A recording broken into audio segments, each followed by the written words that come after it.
நண்பர்களே, இது வரைக்கும் எதுவும் தவறான வார்த்தைகள் யூடியூப்பில் நான் பண்ணியிருக்கேனா, பேசியிருக்கேனா, இல்லை தப்பான வீடியோ போட்டிருக்கேனா, மக்களை பாதிக்கிற மாதிரி எதுவும் வீடியோ போட்டிருக்கேனா?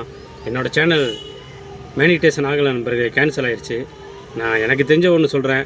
என்னோடய கூட பிறந்த அக்கா தங்கச்சி மாதிரி நண்பர்களே, கிடைக்காத ஒன்றுக்காக எல்லோரும் ஓடி ஓடி அலைகிறோம். அது நானும் அலைஞ்சேன். ஏன்னா மனிதனோட ஆசைகள் குறையாது நண்பர்களே.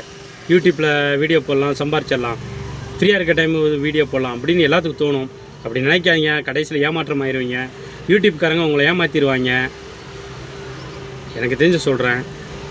என்னோடய முன்னாடி உள்ள வீடியோ தயவுசெய்து போய் பாருங்கள். தயவுசெய்து காசு பணத்துக்காக யூடியூப்பில் வீடியோ போடாதீங்க. மக்களை சம்பாதிக்கிறதுக்காக வீடியோ போடுங்க. கண்டிப்பாக அது நடக்கும். சப்ஸ்கிரைப் வாங்கணும், லைக் வாங்கணும், இல்லை வாட்சஸ் டைம் ஃபுல்லாக ஆகிட்டா நம்ம டாட்டா பிரில் ஆயிடுவோம்னு நினைக்காதீங்க நண்பர்களே. உங்களை நீங்கள் நம்புங்க.